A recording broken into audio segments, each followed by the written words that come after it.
This program contains adult content.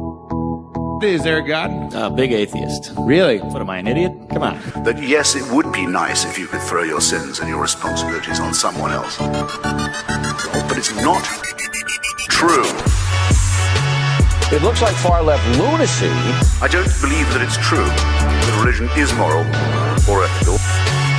You don't need to follow anybody! It's not human intelligence! If someone doesn't value logical consistency, what logical argument are you going to give them that will demonstrate that they should? Welcome to the Godless Rebelution. Today is Monday, February 26th. This is episode 196. I am Dan Ellis. I'm Ryan Duffy. I'm Matt. And we're talking to you. What'd you guys do over the last week? I sold my house. Yay! On the market for 3 days. Woohoo! So yeah, I get to move. Were you looking to sell super quick? Yeah. Yeah, because you already have another house under contract, so, and I have to sell my house to move into the other house since I use the VA. So. Yeah, because then you can only have one loan outstanding, right? Yeah. Is your first home VA loan? Yeah, my first home was a VA loan. Yeah. So it just helps with the VA approving all your stuff. I'm like, oh, he's selling the other house, so yeah, we'll approve it. Versus, oh, he's gonna have 2 VA loans out. I guess it's harder to get approval on that. Yeah, I don't know if you can even have 2 VA loans. You can. There's stipulations in it as far as how long you have to have lived in the house. Oh, yeah. In order to be able to move over to a new place. I bet we're going to get an email from Purple Dragon about it.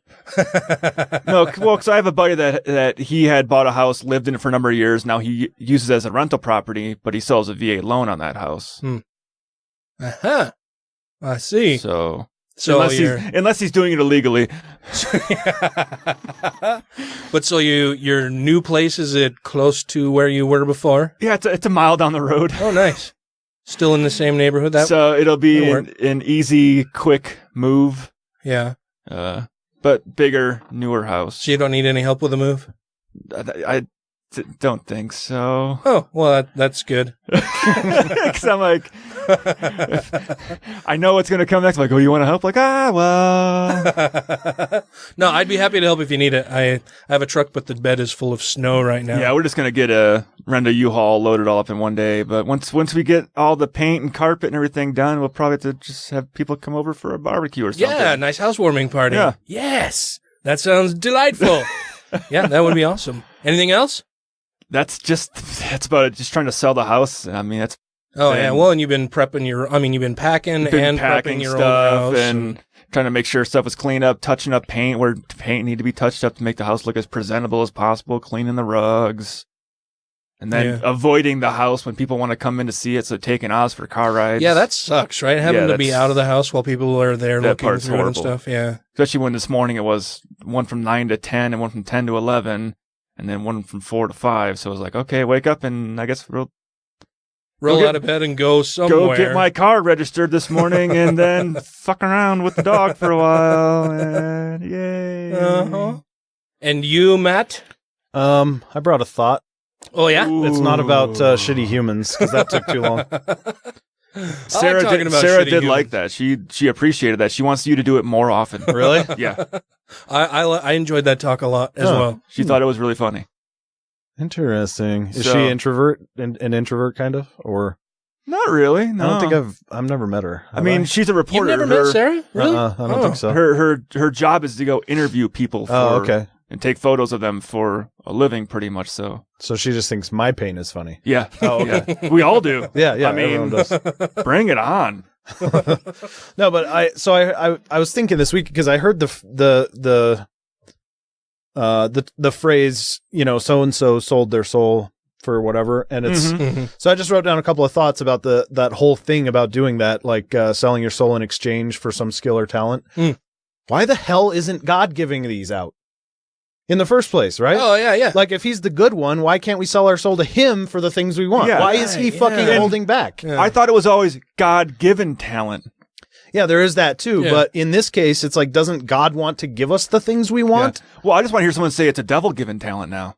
Well, and yeah, why would you have to? Why is God favoring some people over others? Like, why would He bless somebody with being born in America to affluent parents who can send them to a great school, and then they learn this wonderful talent they have for singing or playing some instrument that leads them to fame versus some poor unfortunate child who's born in Africa who's starving to death. Oh, the shithole. Well, that's because they were born in the wrong country with the wrong skin tones. They live in a shithole, right? Yeah, like Matt said, yeah.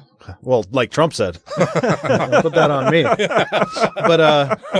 But yeah, I mean, like, why and why would God just sit there and watch while people have to go beg his enemy for skills that, you know, like playing guitar, for example, is not necessarily something you need to deal with the devil about. God could do that. What the fuck is he doing? Or a fiddle. Yeah. Or a fiddle. Yeah, what is he doing? Why is he depriving us all the time? He hates us. He hates us all. It's just an interesting phrase. He's the bad guy. He is. Yeah. Mm-hmm. Anything else? I mean, I do have something else, but do What is it. Come on. Do it. So it's not really about people, but like, is it about dogs? No, I just remember that like there used to be no commercials on YouTube. Oh yeah, no, it's and all then over. Yeah. they started like 5 to 10 second commercials, and you could skip them. And then they started doing it where they were making 30-second spots, and you could skip some of them.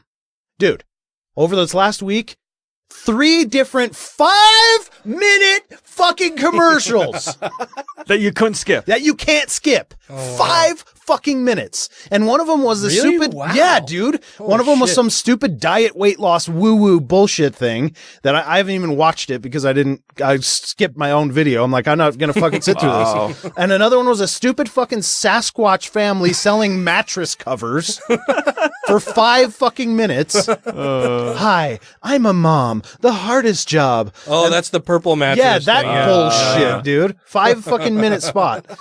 And then And you couldn't skip it? and then no, you can't skip them. Oh, wow. And then another one where there was 4 college kids in some sort of weird fantasy about what our life would be like if our currency was Pop-Tarts. What? Oh. What the fuck, man? They just want to get them dollars. I'm sorry. That sucks, man. I have YouTube Red, so I don't watch commercials. Yeah, You know, I knew that was going to come up, and I think it's a good example of when people are left to their own devices and they have a position of power, how you give them an inch, they'll take a fucking mile until we can start regulating. Yeah. Yeah, that's true. That's when regulations come in. When people start putting 5-minute fucking commercials on YouTube. Yeah, I feel your pain, man. I have YouTube Red, and it really fucking bothers me when I'll switch over my account online to the TGR podcast account when I post our shit out on YouTube, and I'll see a video that looks interesting. Just, you know, they have the little clips, like little thumbnails with whatever that they think might interest you. And I'm like, oh, that looks interesting. And I click on it and it starts playing ads and I'm like, oh, fuck, right. Yep. I don't have YouTube Red on the TGR account. Here's the best part. At the end, they put up links to suggested other commercials that they think I might want to watch because I spent the last 5 fucking minutes watching this one, so clearly I'm interested. Well, which one did you choose? I chose get the fuck off my screen. I want to watch this murder show. Oh, that sucks, man. I'm sorry. So stupid. Yeah, I decided to go Red as well, so I skipped commercials. Yeah, well, I just have YouTube Red because I signed up for the Google Music thing, and which automatically comes with YouTube Red. But I did it because of the family plan, and so my kids use the Google Music.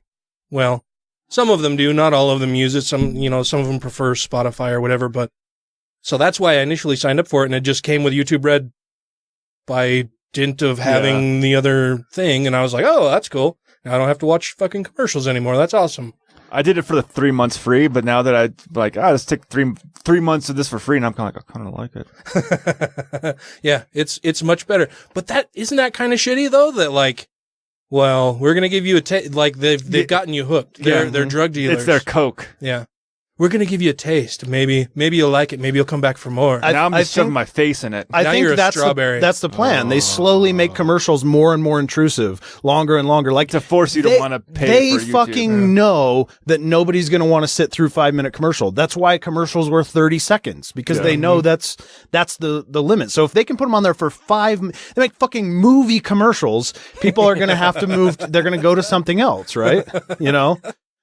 Yeah. God, and dude, they're fucking nonsense. They're so stupid. That purple mattress one, at the end of it, was literally 20 seconds of a fucking midget in a costume trying to get his clothes off of a fucking clothes line out in the woods. Just jumping. It's too tall for the little guy. Yeah, he was just jumping to try to get it. I was like, why do I need to see this for 20 seconds? Just to annoy you. Well, the worst is still Facebook, though. A 30-second ad in the middle of a 15-second video clip. Ew. Yeah. I hate when they do that. Yeah, that's no bueno.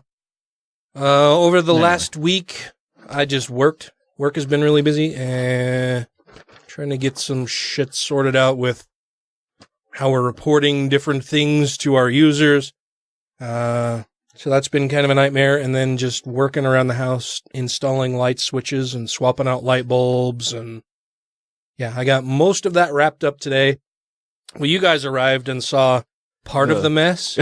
You should have seen it like a half hour before you guys got here. Like, there was shit scattered from hell to breakfast all over the place, man. Wrappers for new LED tube lights for my old CFL tube things. Not compact, just the fluorescent tubes that go up in there. And apparently, so the bulbs I ordered, the LED long bulb things that I ordered to go in those are supposed to be universal and work in whatever. Ooh. And of course they fucking don't. They don't fucking work at all. There's a little bit of a flickering dim light in any of them that I put in there. So I don't know if the light fixtures are fucked or if the bulbs are fucked. They're universal for 5 different models. Yeah. Yeah, I'm sure. So this weekend, I'm sure I'll be going out and buying new light fixtures to put new bulbs in because I don't like having the fluorescent lights in there because they're all old and half the bulbs are burned out. The shit that we have in the laundry room is like one of the big industrial fluorescent light things that sucks a lot of juice. Yeah, well, it takes 4 bulbs in there. Yeah. Only 2 of which will ever work at any given time. They're not burned out. Only 2 of them will work for whatever reason. Huh. But it's recessed into the ceiling also. So to replace that, I'm going to have this big fucking hole in the ceiling. You're going to be doing some mudding. Yeah, huh? You're going to do some sheetrock and mudding and painting and wiring and light installation. Yeah, it's going to be a fucking nightmare. Something that I started, but the rest of it is all really cool. Like the switches and shit that I've got all done now. Fucking awesome. I'm totally digging it. Creating scenes and stuff. I created a scene for the podcast that I said, podcast is starting or whatever. And it turns on the lights in the kitchen and the entryway and down in the hallway and into the studio here. And then when I'm done, I can just say podcast is over and it turns all of those off. And, when I'm using the if this then that app on my phone so that when I leave the house, it turns off the interior lights, turns on the exterior lights if it's dark, only if it's dark. Okay.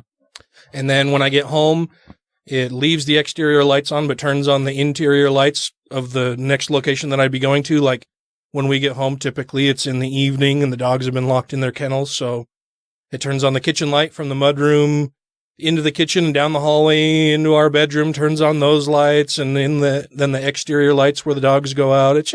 It's really cool. It's funny, though, because I've also scheduled things for in the evening when we'll go to watch a movie or watch television or whatever, that it turns off everything except like one light for some ambient light in the background.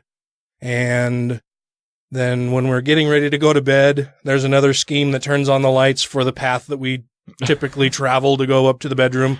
And then when we go to bed, there's another one that turns off everything except the exterior lights.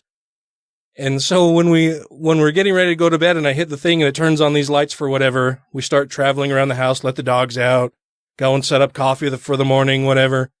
And Tracy's walking along behind, turning all the lights off. And I'm like, what are you doing? well, you're going to get out of the habit of turning off lights, and then you're going to go somewhere, and you're just going to leave every fucking light on wherever you go. And I'm like, they turn off when I leave. That's not how it works. Like, I know I'm at home. I don't have to do that because I have these things. Right, but then you'll get used to just not turning the lights off, and then you'll look like a dick. And I'm like, really? I think that's not a real concern you should have. Yeah, she's just kind of funny about it. She's manually turning off all the switches, and I'm like, don't do that. I want to test the things that I've set up, man. Just kind of funny. So the moral of the story is everybody should get a Tracy. Yeah, well, she keeps me in check. Well, no, she'll follow Usually. you. Someone to follow you around the house to turn lights off on the lights. Got this new automatic light system, bro. Check it out. Yeah, this new automatic lighting control system called Tracy. This is Dr. Dan, Matt's boss from the Two Skeptical Chaps podcast, and you are listening to the Godless Revolution. Oh shit, did I say Rebelution. Bloody Americans fucking up the language. You can edit that, right, Spike? What is going on? Or just sneak up on somebody like that, you know what I mean? If you wanted a beer, why didn't you just say so? Because I can't be myself in front of that guy. He makes me uncomfortable. It's like driving next to a cop. Well, he's just a priest. He's not. He's not just a priest. Priests don't wear normal clothes and play basketball. They're old and ugly and mean and boring. You are the one who told me to go to him. Yes, I told you to go to him. Maybe once or something, not bring him in here. I think you are overreacting. Okay, well, how's this for overreacting? I forbid you to ever see him again. Mm-hmm. Father Zach has been so helpful to me in my darkest hour. That's what they do. They find the weakest person they can and make him feel like the chosen one. Rejoining the Godless Rebelution podcast now. Welcome back. I'm really excited about what we're going to be doing for the month of March. We've all heard of, well, we three have all heard of, and I'm sure most of our listeners have heard of March Madness for the NCAA basketball tournament. Yeah. I don't know. I was just looking the other day, and we have a decent amount of UK, Australia, and German listeners that might not know. Maybe. So March Madness is a thing. It's the NCAA basketball tournament. It's cool. Oh, it's a thing, is it? It's a college basketball tournament where they go from, what is it, Sweet 16 to what is the 8? Elite 8. Elite 8, and then Final Four, and then you go to the NCAA championship basketball tournament. And it's all throughout the month of March. There's, all kinds of prize pools and gambling all around it, and people like to watch. And yeah, it's a lot of fun for some people. I've never really paid a whole lot of attention to it, but it's this thing every year. It's March Madness. And so I thought, well, we should do something for March Madness. And I thought we should do March Mormon Madness. So we are. Yeah. We're doing it. We're going to talk about some crazy fucking Mormon stuff this month. Sometimes we think of ideas and never do them, but we're doing this one. We have guests lined up for upcoming shows. In fact, well, I teased it to our group out on Facebook for the Godless Rebelution community, and said that we've got some awesome guests lined up for the month that I'm very excited about. To let the rest of you know now, we have next week, Mr. Aaron Ra will be calling in as our guest for the show. Awesome. The following week, we have Bryce Blankenagel from the Naked Mormonism podcast. The funnest name in atheism. That'll be a whole lot of fun. Bryce is a great guy. And the week after that, we have Jeremy Runnels, who is the author of the CES letter, will actually be in studio with us. Even more fun. Recording that. I'm really looking forward to that. He sounded like he was pretty excied about it as well. So. And he stirred up a lot of shit in the Mormon community. Oh, yeah. He ended up getting excommunicated, recording that. He wrote the CES letter and has written several rebuttals from people who have, challenged what he's written in there. It's awesome. Jeremy's a great guy. I really look forward to having him in the studio. That should be a lot of fun. Like I said, bunch of fun guests lined up for the month. It should be awesome. What does Bryce break an ankle do? He breaks ankles. Oh, okay. That'll be fun. But yeah, I'm looking forward to that a whole lot. As part of that, there are some Mormon things that have been sitting in my inbox that I've noticed And I thought, oh, it'll be a lot of fun to tear this apart. The most recent one, I haven't actually even read the article yet, but I just know it's got to be so stupid that it's going to be a lot of fun to tear it apart. And so I'm going to enlist your guys' help. Okay. I like to break stuff. In going over this. It is the 5 answers to difficult questions about Noah and the flood, as seen through the eyes of a devout Mormon. I think the most difficult, there should only be one question. Why the fuck do you believe this shit? Because everybody told me that that's what happened, and so I just believe them. And then when I run into things that don't make sense, I just fall back on what the elders are saying. Also, is that an ark, or is that your fucking weird neighbor's house sitting on a loaf of bread? It kind of looks like the Wienermobile for for Wiener Schnitzel, right? Or Oscar Mayer. The Oscar Mayer Wienermobile. It's the Oscar Mayer Housemobile. So this is from LDSLiving.com and is written by Stephen O. Smoot. And O is his middle initial. It's not some fucked up Irish name. No, yeah. It's not Stephen O. Smoot. Stephen O. Smoot. And so when I first saw this, one of my friends on Facebook tagged me in a post where one of their LDS friends had posted this, and they're like, Stephen O. Smoot is the man. Oh, God. He knows what he's talking about. And one of my friends just, tagged my name in a comment on this. And I was like, oh, that should be a whole lot of fun to tear apart. And I haven't even read the article yet, so. So this is a live ripping. Yes, a live ripping. I was planning on, one day getting to the point where I had time enough to go through and write fancy stuff like Matt does, but I just haven't had the time to do that. So, yeah, I'd like your guys' help in addressing some of the finer points of this. It starts out and it says, the account of Noah's flood in Genesis 6-8 has long fascinated readers of the Hebrew Bible, or the Christian Old Testament. If you're fucking stupid. Let me put some parentheses here, you fucking idiots. Additionally, Latter-day Saints, that's the Mormons, benefit from restored details. And he didn't bother to clarify that the Latter-day Saints are Mormons. No.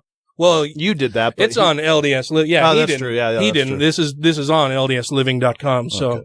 And LDS, for people who don't know, the full and proper name of the Mormon Church is the Church of Jesus Christ of Latter-day Saints. Yeah, Church of Jesus Christ of Latter-day Saints. So more than a fucking mouthful. Everybody calls them Mormons or just says LDS. Mm-hmm.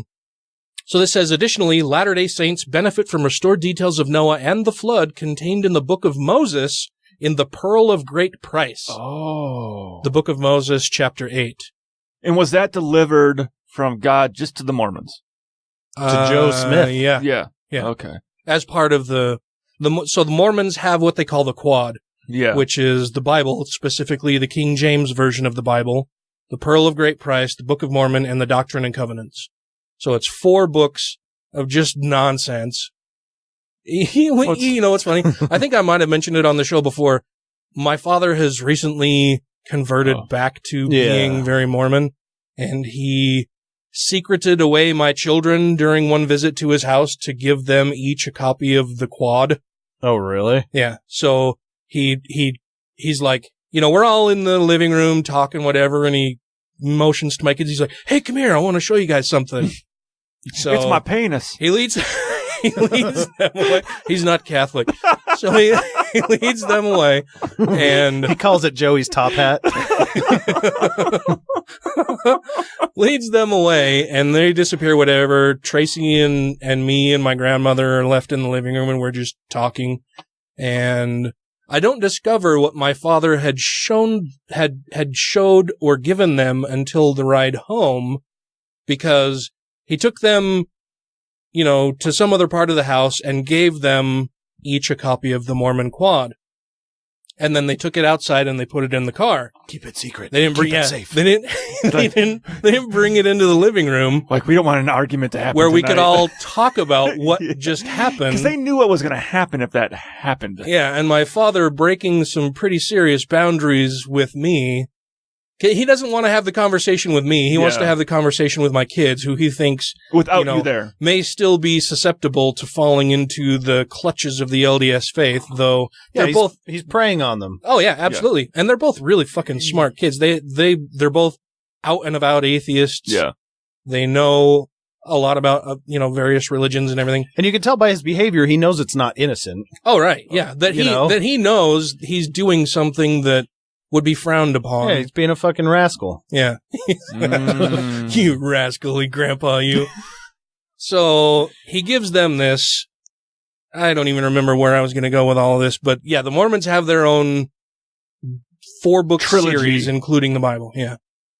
So going back to the article here, it says, but there are still many questions about the flood that readers of the Bible, LDS or otherwise, I'm guessing he means whether they are LDS, not the LDS version of the Bible, right, have raised and grappled with. Here are 5 such questions that are worth pondering as one encounters this remarkable myth.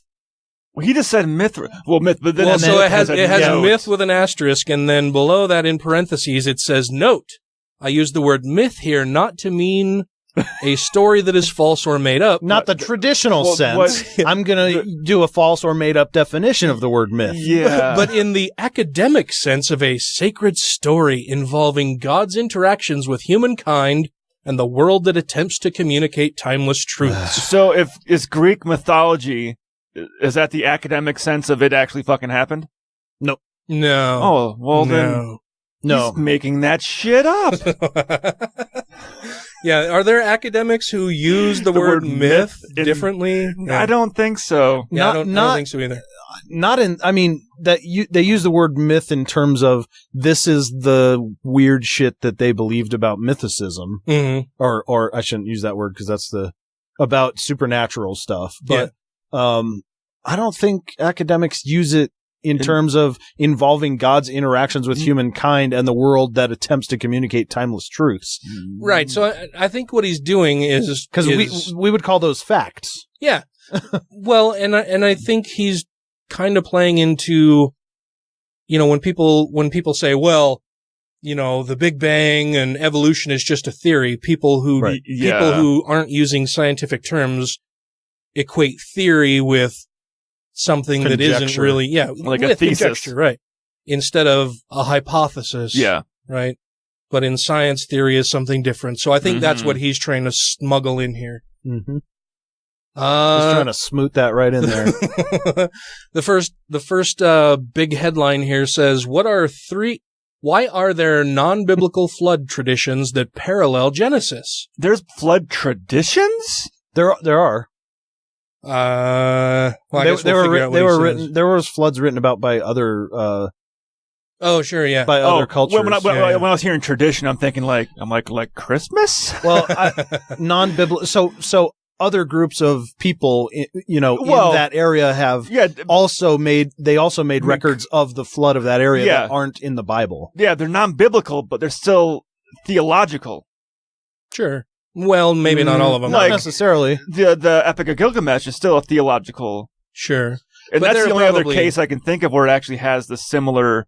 Well, there are probably other flood stories just talking about an actual flood. An actual flood, yeah. Well, and the other thing he's assuming there is that the biblical story wasn't pulled from some book like Gilgamesh, which already existed. Mm-hmm. And they're very remarkably close. Yeah. Mm-hmm. So he's assuming that these are separate yeah. records, maybe. Yeah. I don't know. Maybe he'll say it is pulled from it. But. So this says, with the rediscovery of the great civilizations of Mesopotamia, including Sumer, Babylonia, and Assyria in the 19th century, came a deluge of long-lost texts and myths. Surprisingly, this included a number of stories involving heroes surviving catastrophic floods. Surprisingly? Is it a surprise? No. Maybe it's a surprise to people who think that, according to the Bible, there's only ever been one really big flood. And for the people in the area, it would have been big, but right. When all of the Bible is contained within, 100-mile geographic area. And that's one thing I had watched a show on the whole thing. They pointed out that region that they lived in, which is now Iraq, was a floodplain at the time. Yeah, yeah. So they would have had regular floods, like seasonal floods, where the rivers that they would live off of. This one was probably particularly large. Yeah. So there just may be a bigger one. But they said, they would have had the banks of that river would have swollen, like seasonally. Mm-hmm. But yeah, the Samoans weren't writing about the flood in Iraq at that time. No. So, it wasn't exactly worldwide. Correct, yeah. The post continues and says, the epics of Gilgamesh and Atrahasis from the 2nd millennium BC come immediately to mind. Scholars have pointed out the clear parallels between these earlier myths and the stories in Genesis, including Noah's flood. Now, is he using myth there in his text? The academic sense. The academic sense, Yeah, I'm or sure, the yeah. literal? Yeah, I'm sure I'm he sure means it'll be the academic sense through quote-unquote academic Yeah. sense, yeah. Of course, the exact relationship of these various stories remain debated. LDS scholar Hugh Nibley, for instance, theorized that these myths derived from the same earlier event but were transformed over time as they were handed down through generations. So he guessed at that, and he was probably right. Other scholars argue for direct literary dependence for direct literary dependence between Genesis and the earlier Mesopotamian material. Whatever their relationship, scholars agree that the flood stories of Mesopotamia and the stories of Nora and the story She's a virus of Noah's flood all participated in the same broader literary and mythic culture of the ancient Near East. Okay. Well, if they're all the same part of the culture, but they happen in completely different time frames. Yeah, that just seemed like a bunch of gobbledygoosh. Not a whole lot there. Why do the number of animals that went into the ark vary in the Bible? This is the second headline. The big question in the story. Open any child's Bible picture book and you'll likely see pairs of cute, lovable animals entering Noah's Ark. I think you mean Nora's Ark. Lions, giraffes, elephants, monkeys, camels, zebras, pandas, deer, etc. You could have stopped after like 3. Lions, tigers, and bears. Oh my. Male and female 2x2. This is based on God's commandment given to Noah in Genesis chapter 6, verses 19 through 20. My question though, did God commission those paintings in those children's books? I don't think he commissioned anything.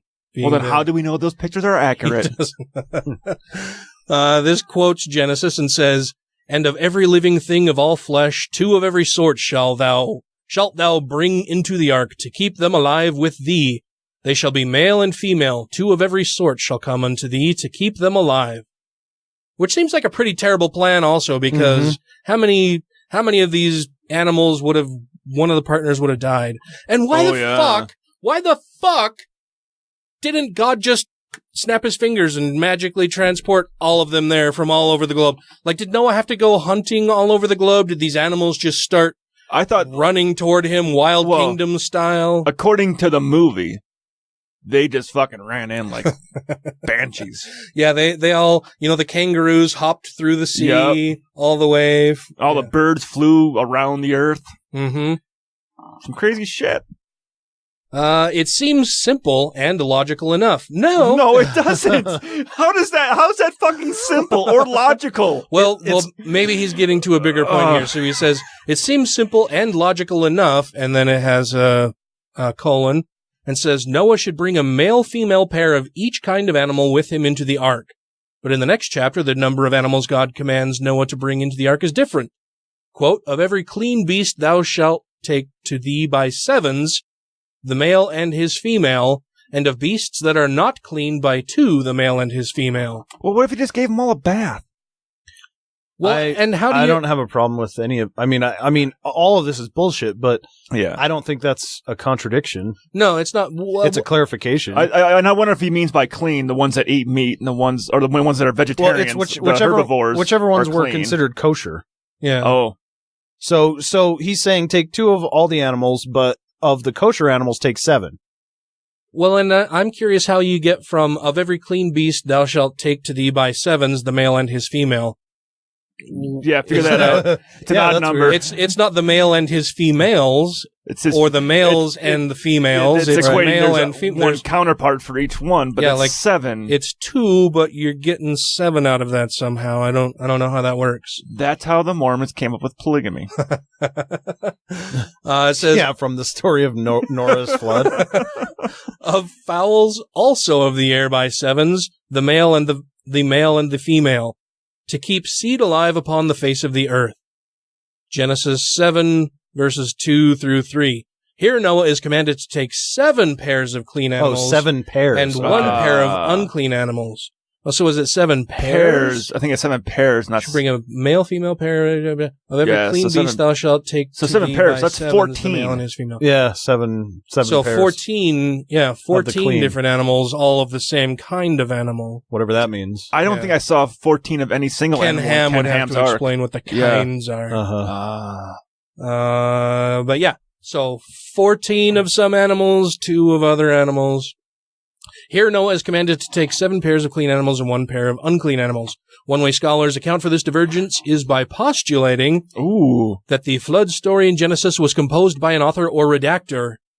And then in parentheses it says editor, for the stupid LDS people who would be reading this apparently, who wove together at least 2 different sources, whether oral or written, together into one flowing narrative. In one, Noah offered sacrifice and so needed more animals of the clean kinds for sacrifice. So, wait, but shouldn't there only be one source for this story? Yeah. Well, and then he says, but in the other, no such sacrifice happened, and so only pairs were necessary. This line of reasoning is part of what is commonly known as the documentary hypothesis for the composition of the first 5 books of Moses. Okay, so, question. Yes. Query away, sir. Why take the unclean animals at all then? And why make some animals unclean in the first place? Well, and what determines if they're clean or not?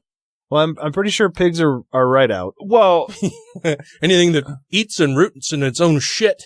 Well, that's where I was. My thought for clean and unclean was herbivore versus meat eater.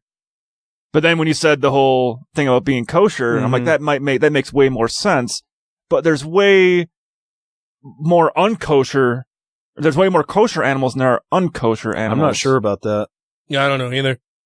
I mean, the only unkoshered animals I can really think of, like pigs and that's all I can think of. What makes something kosher? Does it have to be blessed? Yeah. It has to be killed a certain way. Yeah. I know, like with the chickens, they got to swing them around. Well, there's kosher pickles. What do they have to kill the pickle in a certain way? I think that's the salt. Yeah. Huh. Or the brine. I'm not sure what makes things kosher or not. I just thought someone had to pray over at the end of the line. Thank you for dying. This says, while Latter-day Saints need not automatically accept all of the propositions laid out by source critics, scholars who attempt to identify the various sources that went into the books of the Bible, they should nevertheless be open to the possibility that, much like the Book of Mormon and the Doctrine and Covenants, the Book of Genesis underwent a complex history of composition and editing. Oh, so it's not the Word of God what's in the Bible then? Well, it went through a complex history of composition and editing. But I thought everybody says that the Bible is the true, unchanged story that was handed down by God. Mormons don't say that. No, it's... Do they not? No, they make this caveat that says that the Bible is true, that the Bible is God's word as long as it is translated correctly. Yeah. It's this big, broad, exit door that anytime they get a little bit stuck on some of the doctrine, they just say, well, that wasn't translated right. Yeah. So is the Book of Mormon the only one that was translated correctly then? Yeah. Oh, and I think that's fucking adorable. And I'm not too fluent on the Book of Moses. Is that something that only exists within the LDS realm, or No, the Book of Moses. No, the Book of Moses is in the Bible. Okay. Yeah. Oh, it's one of the. Okay. Yeah. Yeah. Yeah. Well, they make it seem like I didn't know Moses had his own whole fucking book. I'm right about that, right? Moses is in the Bible? I was just thinking about that. I didn't think Moses was in the Bible. Or is that in the, am I getting that confused? The story's in the Bible, but I didn't think Moses had his own. I think that might be part of the Pearl of Great Price. Oh. Which is why I was going to bring up. Nope, you're right. The 5 books of Moses, the first books of the, yeah, okay. Okay, yeah. By Joseph Smith. Okay, so if those books were by Joseph Smith, how have they been redacted and changed? It does say that right there. Yeah, it says by Joseph Smith. Book of Moses, by Joseph Smith. So if the 5 books of Moses is something different from the Book of Moses, which is uniquely Mormon. Yes. That's where I was trying to go with it. If the Book of Moses is uniquely Mormon, and the Book of Mormon was transcribed correctly by Joseph Smith, would that I thought you were trying to say translated, and you said translibed. Yeah. I was like, whoa. Would that not make the Book of Moses a correct translation too, because the same person translated the Book of Moses as translated the Book of Mormon. Yeah, of course. So how could there be redactions and troubles with the history of that book if it was handed down? Well, no, he refers to, so I think he's talking about the Bible because he says for the composition of the first 5 books of Moses. Which, that is the Bible. So, yeah. Didn't that just say the 5 books of Moses were written by Joseph Smith? No, the Book of Moses is written by Joseph Smith. Yeah, there's too many books from Moses coming out. Well, here. it's hard because Joseph Smith plagiarized huge amounts of the Bible directly for. Which is what I'm just trying to catch this guy in a quandary of when he says, "Well, we don't know if it's right or not." And I'm like, "Well, if you say everything Joseph Smith wrote is right, and if this came from Joseph Smith, you can't say that." Yeah. He was trying to sort of force credibility, so he borrowed a lot of the names and titles and all that stuff. Hi, this is David Silverman, president of American Atheists. Join us at www.atheists.org, and you are listening to the Godless Revolution. For today's sermon, I'd like to talk to you about temptation. It's everywhere, folks. Serpents slither among us. It takes many forms. Apparent strangers, co-workers, even so-called friends. Okay. You can stop dancing around. I'm the serpent he's talking about. You, Father Z. You're the real serpent. Just slithering around my house, being all casual about religion, not taking it seriously. I take it very seriously. Oh, yeah? Yeah, I'm a priest. Well, whoever you are, Zach, beer-drinking basketball buddy, whatever mask you choose to wear right now, you've turned my friend into something I don't even recognize anymore. She has a very serious drinking problem. Okay, well now she has a very serious church problem. You don't see you just took one addiction and replaced it with another? I'm just trying not to die. Well, newsflash, you are gonna die. You're all gonna die.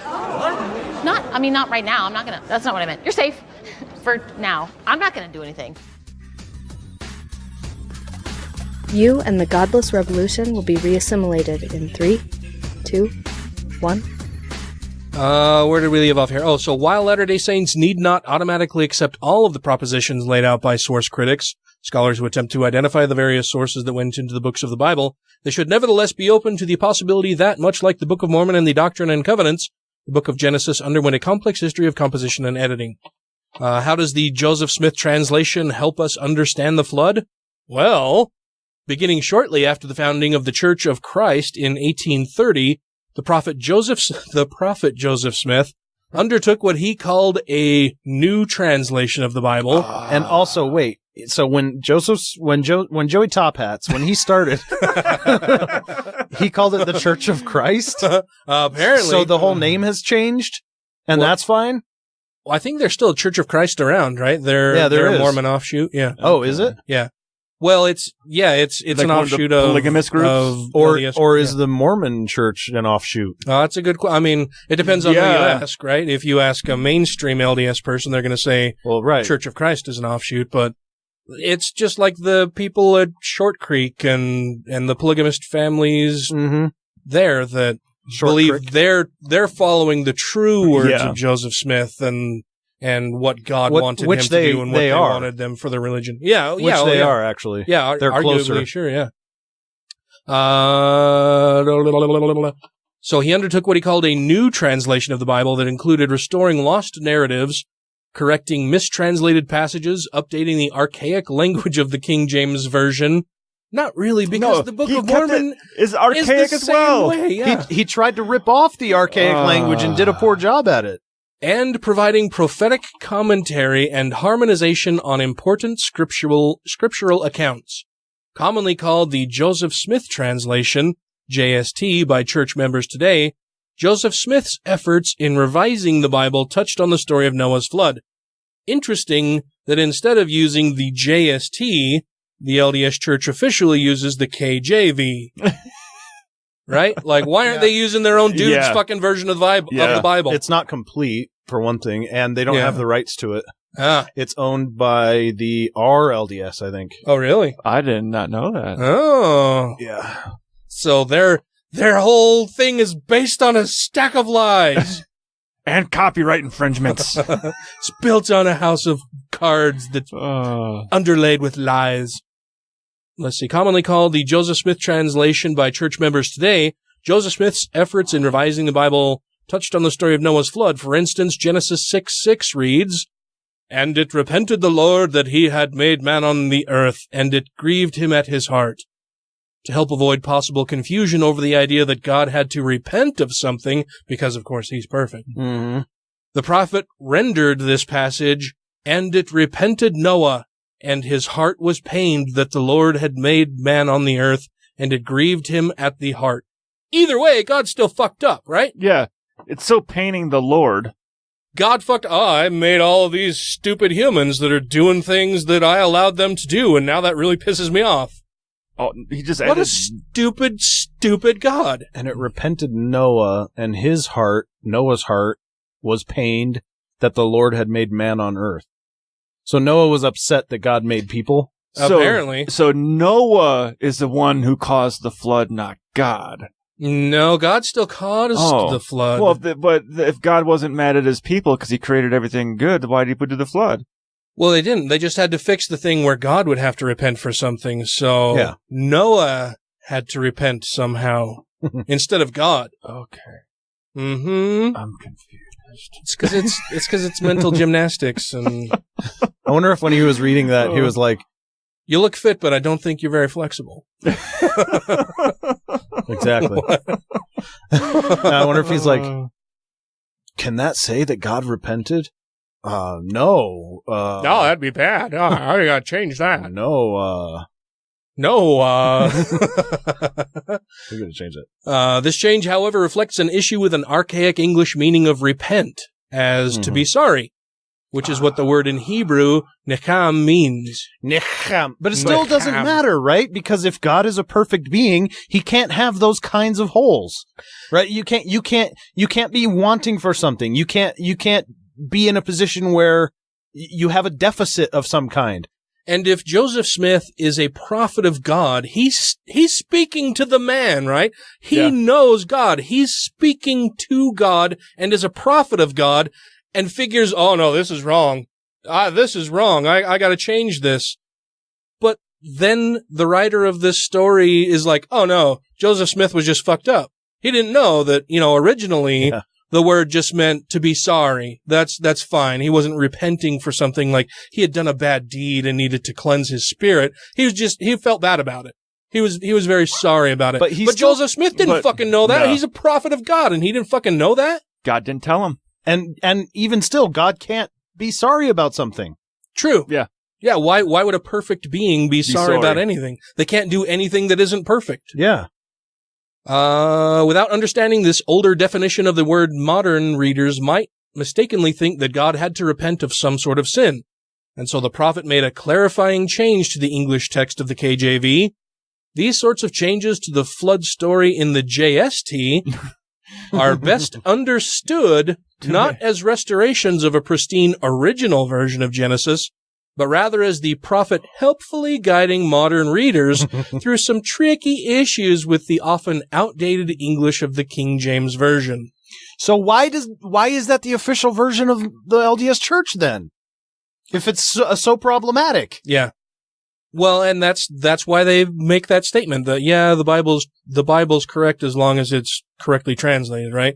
Because then they can point to this and go, oh no, we've already given you our escape hatch. Like we've told you that there are parts of the Bible that may not have been translated correctly, and so we can just discard those as they come up. Of course, we're not going to go through and identify which ones they are now.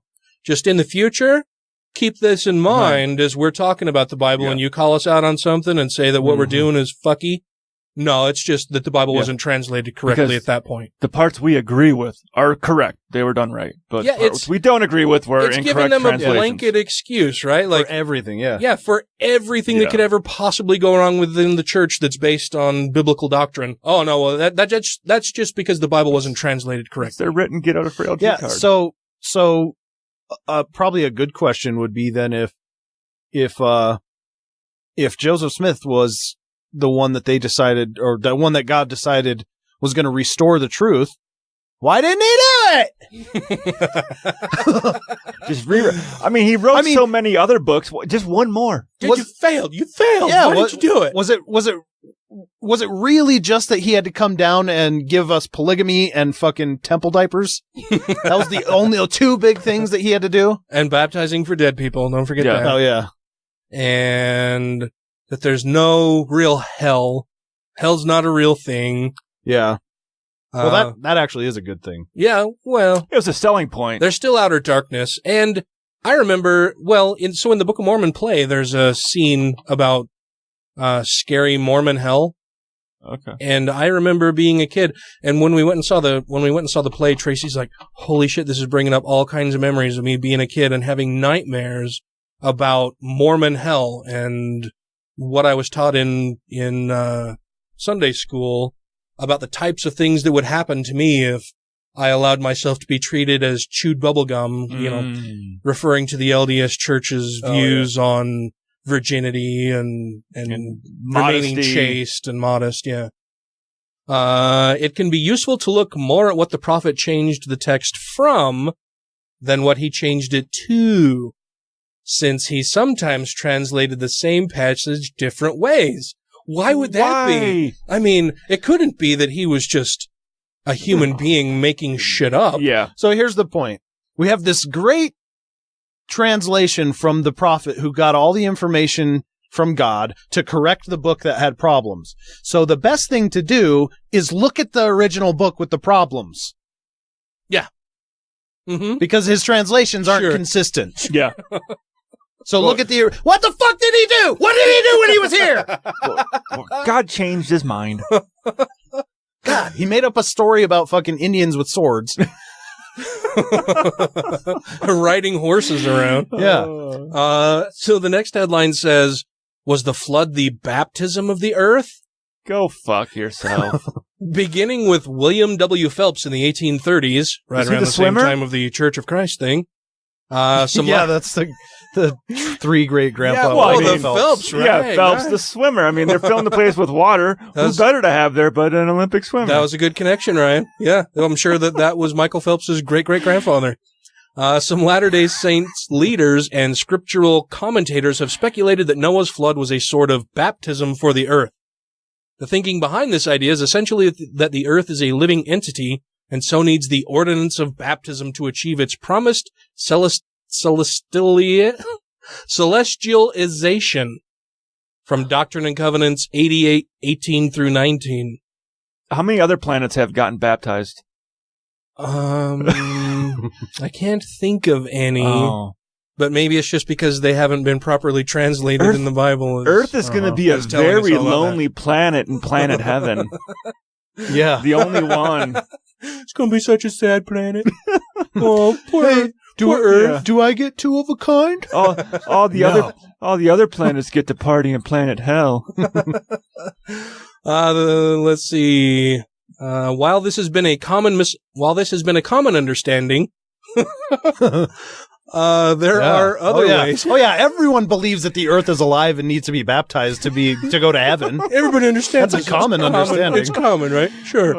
There are other ways of thinking about the flood, such as a symbolic. Wait, are the polar ice caps its garments? Gotta check them symbols. I haven't seen the square on there anywhere. Such as a symbolic cleansing of the earth rather than an actual ordinance.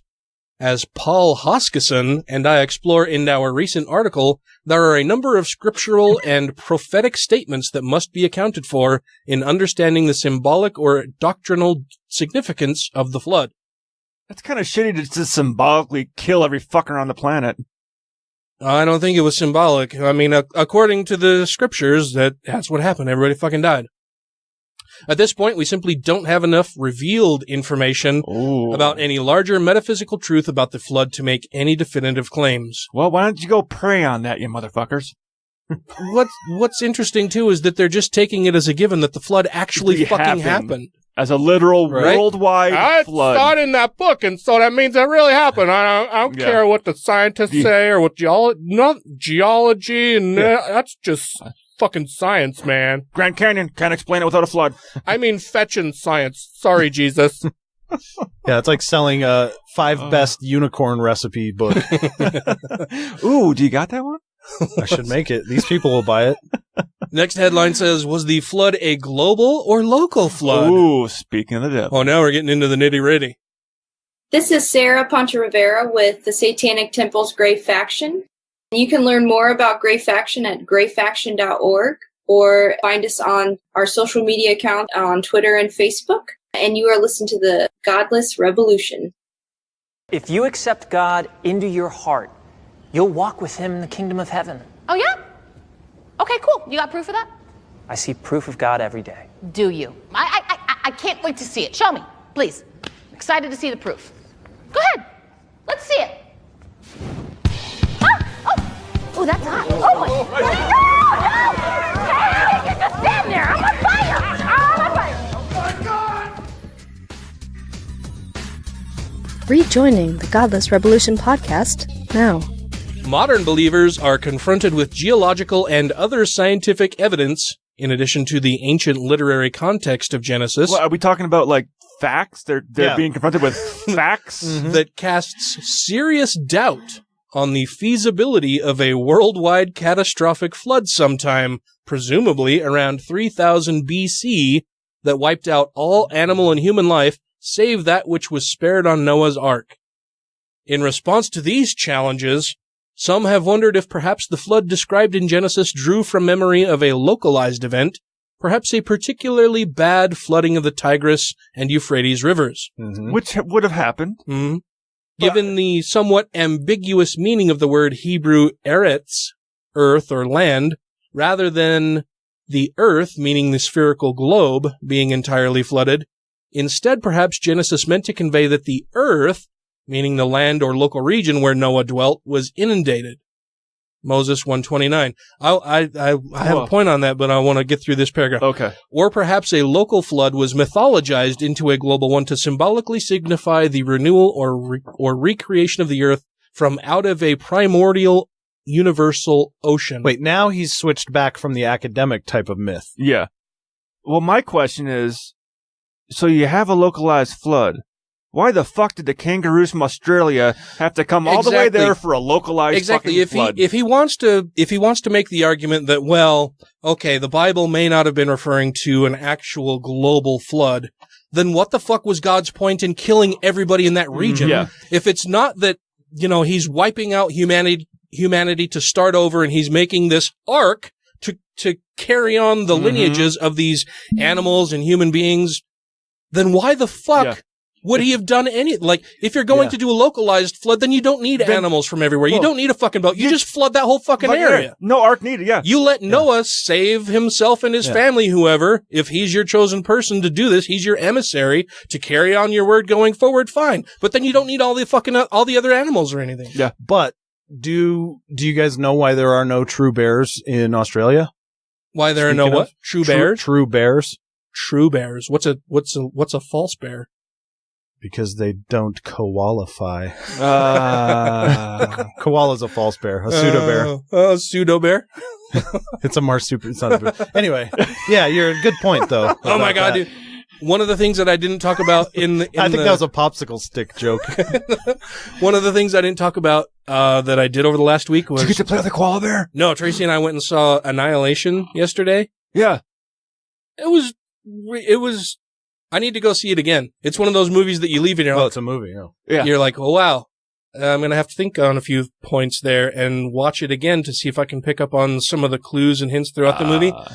But there's this creature in there that is like a mutated bear that screams with a woman's voice. It's fucking terrifying. I will have nightmares about this thing, I'm sure, at one point. Sounds awesome. It's fucking... Oh, it was really cool. The effects were really cool. But the sounds that it was making and its appearance, and then it, rips this lady's face in half, which was all fucking really cool and everything. But, yeah, very disturbing that I'm sure I'll have nightmares, but I loved. It was... Yeah, I really liked Annihilation. It was good. I need to go see it again. So this symbolically signify the renewal or recreation of the earth from out of the primordial universal ocean. Latter-day Saints have likewise wrestled with this question and have come to varying conclusions, some more traditionalist, others more moderate. Apostle John A. Widtsoe, acknowledged in 1943 that from a revelatory point of view, we simply do not know enough to conclusively settle this matter. The fact remains that the exact nature of the flood is not known. We set up assumptions based upon our best knowledge, but can go no further. And if memory serves, the LDS Church released as one of their essays answering tough questions about the faith that they believe in the biblical account of the flood. Yes. So, well, does that mean that they believe that it was a regional flood or a global flood? I'd have to read their essay again to piece that out in particular. I would say his statement is only correct if you disregard all science. Whose statement? His John A. Oh yeah, that whether it was a regional or a global we set flood. up assumptions based upon our best knowledge. Yeah. I mean, you don't have to make assumptions. We know we can show ancient floodplains. We can show water levels. We know that there throughout was time. no global flood. We know for a fact there was never a global flood. Yeah. In fact, that whole sentence, the fact remains that the exact nature of the flood is not known. We set up assumptions based upon our best knowledge, but can go no further. No, you fucking don't. You don't assume anything. There's no fact pointing to the nature of the flood at all. Yeah. So what are you saying why would you even say that there was a flood? Oh, because some barely literate cave Jews 4,000 years ago wrote it down on a fucking goat skin with a charcoal stick.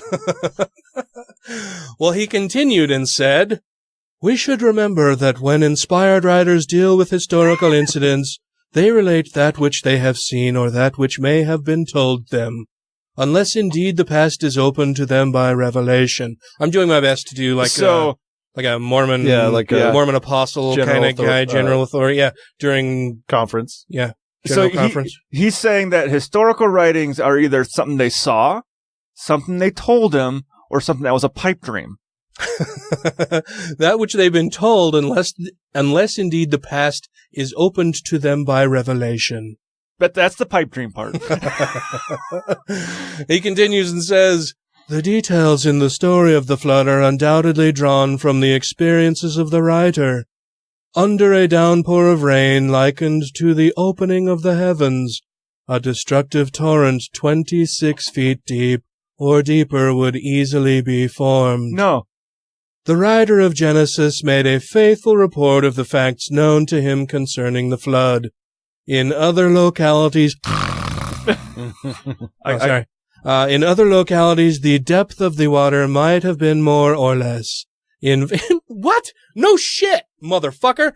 In other parts of the world where the land is higher than the others, the water might not have been quite so deep." Wait, he's saying 26 feet deep? Uh-huh. Under a downpour of rain likened to the opening of the heavens, a destructive torrent 26 feet deep. What? And how does he settle on 26? Also, that's not even enough to cover the Appalachians. Forget about fucking the Himalayas. But a 26 feet deep or deeper would easily be formed. So here, I had to look this up real quick. The most amount of rain that's ever been recorded in 24 hours was 72 inches back in 1979. Well, that's only modern stuff, Ryan. We don't know what could have happened before in the time of Noah. Yeah. Were you there? Were you there? I was. I think they would say this was that's because those are natural storms. This one God made. And so he finishes and says, in other localities, the depth of water might have been more or less, of course, no shit. In fact, the details of the flood are not known to us. That is the only fact he's said. Yeah. That's true. But he feels perfectly fine just, trotting out whatever, 26 feet. How the fuck did he arrive at 26 feet deep in some locations and less? That sounds like he has he could have just said any fucking number for that. He could have said any fucking number. Yeah. I would have picked a much bigger one because Mormons believe in baptism by immersion. And if they're baptizing the earth, they have to get over Everest. Way, way more water. So you need 30,000 feet deep. Are you trying to tell me that Everest is more than 26 feet high? God, dude, I think I'm going to go climb Everest. I think I could do it. I could do 26 feet. I could fall up Everest. This concludes by saying that while readers may answer these questions differently for themselves, I hope that I have at least provided some worthwhile material to study and some points to consider as we reread the story of Noah in the Old Testament this year in Gospel Doctrine class and prayerfully search out the rich treasures of knowledge that can be found in this remarkable book of Scripture. Paul Hoskisson discusses the flood and symbolism in the Hebrew Bible in this interview with LDS Perspectives podcast, and it has a link. You think we can get on that show? No, because none of us are LDS anymore, so they don't care for our perspective. But maybe it's a perspective of someone who lives in the LDS state. No, they're not. No, I'll give them that perspective. No, it's LDS Perspectives podcast. They don't want ours. So we can try. So yeah, it wasn't. I thought that he would be making some claims instead of just going, I don't fucking know. Well, he didn't make any claims, but he's like, feet. well, this That's a person, well, but he's citing someone else's claim. Yeah, that was, who was that again? John Widtsoe. Widtsoe. Widtsoe? And he was a Mormon apostle, so. Okay. He should know, Ryan. He should know. Because he's a Mormon apostle. Yeah, he went on a whole, paragraph about what the flood was like, and then the last sentence he just recants it all. Yeah. Actually, we don't know anything about it, so. Yeah, we really don't know. I'm just blowing smoke out here. 26 feet. I had to write something this week, and so here you go. But after reading this, I'm like the LDS guy who posted this, like, yeah, this guy knows his shit. Well, he didn't really fucking say anything. No. He didn't say anything throughout all of this, other than that we don't know, and there are some different theories. But even the other theories that he proposed, like, well, maybe it was just a local regional flood. Negates the whole fucking story. Yeah, why the fuck would you have to do all of that then? This guy really confirmed my bias. And what about the whole thing of Noah being like 900 years old? Well, and if it's just a local or regional flood, why the fuck would you spend that much time building a boat instead of just fucking going? Yeah, go somewhere to higher ground. He had a long fucking time. Get out of the fucking floodplain, dumbass. Where God goes, hey, Moses, or fuckface, in 200 years there's gonna be a big flood. Get walking. Yeah. Stupid stuff. It's not going to hit Alabama, so go there. It rained for 40 days, right? Yeah, 40 days and 40 nights. Okay, so in order to cover the whole Earth, you would have to get a total amount of precipitation of 750 feet per day. Oh, wow. Hold on, let's see. 750 feet per day. Oh, fuck, hold on. Let me start over. 24-hour time period? Let me start over. I fucked up. Don't fuck up. We're on the clock. Divided by 40. 750 per day. Okay. Is this going off the height of Everest? Yes. So, oh, shit. Well, and is that how are you? So it'd be 31 and a quarter feet per hour. Holy.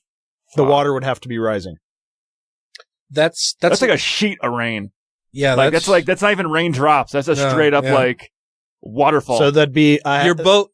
Any boat you build under those conditions would be sink. Instantly sunk. It'd be 6 inches a minute. Yeah, your boat would instantly fucking sink. Yeah. So, and not only that, but in order for enough water to be, because think about the volume. In order to get all of the water surface to rise that fast, the amount of water that'd be coming down would absolutely fucking destroy everything it hit. Yeah. Anything. I mean, the thing is, if you had one day of rain like that, you wouldn't have to go up to 30,000 feet anymore, because it would destroy Everest. It would just erode it down to nothing. Yeah. I mean, it's basically power washing the fucking Earth. Yeah. Absolutely everything would be completely, totally, which if you had annihilated. That, you would not be able. You shouldn't find an exposed jagged rock on any high mountain. Jagged. Right. They should all be smooth because of the amount of waterfall that was hitting it would have smoothed the rocks everything out. Yeah. Mm-hmm. Everything would be totally like river round. rock. Yeah, exactly. Everything would be rounded out. And he's floating along in a gopher wood fucking houseboat. Even if that thing was made of steel, I don't think it would have survived. No. This is Shalise Blythe with the Satanic Temple and the National Director of the After School Satan Club. For more information on how you can start a club in your area, visit afterschoolsatan.com. You are listening to the Godless Rebelution. She's awake! I'm alive. By the grace of God. It was so cool! God smited you because you were being blasphemous, but then he saved you because he's merciful and forgiving, but then he pointed right at me and told me to work extra hard in school! And now I'm gonna be the Pope when I grow up. I think I'm done with church. I got way too extreme. I gotta stop that. And from now on, I'm just gonna be chill. I'm just gonna be super chill. I'm gonna start meditating, doing yoga. All right, Alba, you're getting extreme about being chill. It's happening again. Yeah, you're right. I gotta chill out. Thank you to everybody who has rated the show on iTunes and Stitcher and are following us on YouTube, Twitter, and Facebook. And to all our Patreon patrons, you make the show possible. Okay, Matthew.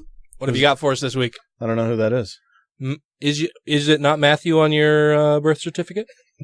Yeah, but I didn't give you permission to use it. Oh, I need permission to use your proper name. Hey, Matt. Can I use your proper name? Sure. Okay. What do you got for us tonight, Matthew? This is called, How Can God Allow Horrific Evil Like the Florida School Shooting? It's a good fucking question. It is a good question. If a God exists, sure. And I gave it an unofficial title of As a Christian, as you'll soon find out why. By J. Warner Wallace, Fox News. Oh, boy. Get ready for some philosophical sophistication. I'm sure. Last week's mass shooting that claimed 17 lives at a high school in Parkland, Florida, leaves many of us searching for answers. As a Christian who happens to be a homicide detective, I've wrestled to understand how an all-powerful, all-loving God would allow this and other horrific evil I've observed over the years. Our free will is an important part of the answer. If God exists and wants us to genuinely love one another, he must first allow us something dangerous. Personal freedom. This kind of liberty is risky because it must also allow us the freedom to do great harm. Or, he could allow the freedom to love him or not, but not allow us to inflict harm on each other. That's a totally possible thing he could do. Yeah. Yeah, for an all-powerful or maximally powerful being, it's sure. It's not one or the other. Yeah. It's not all maximum freedom for humans or none. Well, and you'd have to think that God created the shooter to shoot up the school. Right, and whose agency is being honored. Not the people whose lives were taken against their will. No. Mm-hmm. Human free agency is a double-edged knife. Oh. Not a sword, Nope. huh? Not a sword. Because Jesus brought the sword. Right. And each of us must decide how we will handle it responsibly. So, as I talk with others about what happened in Parkland, or in any other recent shooting, I do my best to address the issues as both a detective and a Christian. As a Christian. Balancing the relationship between our God-given freedoms and our civic responsibilities. Many in response to gun violence are inclined to call for the elimination or drastic restriction of guns in our country. Others resist any such limitation. Once again, we must balance both our freedoms and our responsibilities. As a Christian, I believe deadly force can be properly justified, but as a detective and a gun owner, I've seen this freedom abused. Now, wait a minute. Surely he means that he could justify deadly force as a cop and not as a Christian, right? Sure. He says, as a Christian, Maybe. I believe deadly force can be properly justified, but as a detective and a gun owner, I've seen this freedom abused.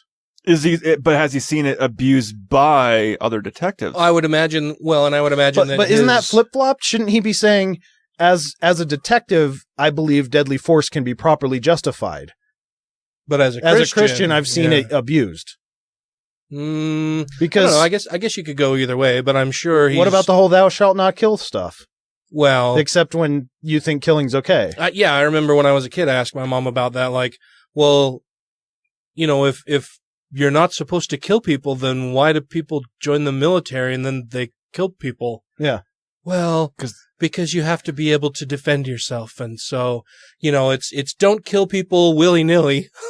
but if you're defending yourself and you have to kill somebody to stop them from killing you, then it's okay. Yeah, go defend yourself in Vietnam. Go defend yourself in Iraq. Yeah. Or if they're of a different religion, it's just fine to kill them. Yeah, travel to another country to defend yourself. Sure. Anyway, for this reason, I find myself asking measured questions.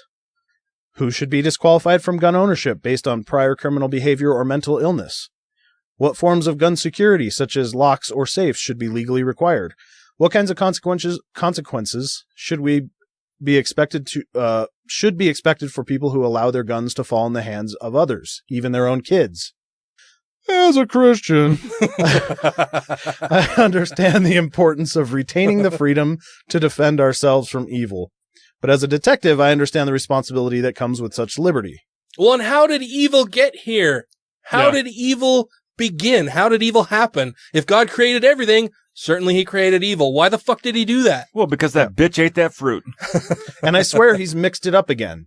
He says, as a Christian, I understand the importance of retaining freedom to defend ourselves. Shouldn't that be as a detective?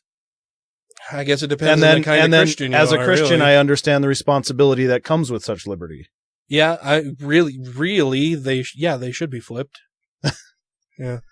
What about the whole turn the other cheek thing? Turn the other cheek? Sorry you shot me. I'll turn the other cheek so you can shoot that one too. Yeah. It doesn't surprise me that authorities were aware of the killer in Parkland even before he acted. This is often the case given our national approach to mental illness. Not to guns. Yeah. We know he's mentally unstable, but let him buy a gun. As a culture, we are hesitant to restrict people's freedoms, and we lack the financial resources to do so, even if we wanted to. That's complete bullshit. Yeah, that's total bullshit. We have a system in place to house someone once he or she commits a crime, but far fewer options to house someone once they are declared mentally ill. Well, most of them we end up just locking away in prison anyway. Well, let me read that again. We have a system in place to house someone once he or she commits a crime. So house, that's code for imprison. Sure. Yeah. Once they commit a crime, we have a place to house them. Yeah. But far fewer options to house someone once they're declared mentally ill. Mental asylum. So he's saying to detain or imprison mentally ill people once they're declared mentally ill. Yeah. Doesn't matter. Just across the board. Depression, prison. Anxiety, prison. Gross. In times like this, it's easy to say that Parkland would never have occurred if the killer didn't have access to guns. Ching ching, correct. Yeah. Ding, ding, ding, ding, ding. We have a winner. But it's just as accurate to say that Parkland would never have occurred if the mentally ill killer had been institutionalized. But what about the freedoms you were just fucking talking about? Yeah. We're talking about restricting dangerous toys. You're talking about imprisoning people who have done nothing wrong. Mm-hmm. And he says that we don't take people's rights away. Yeah.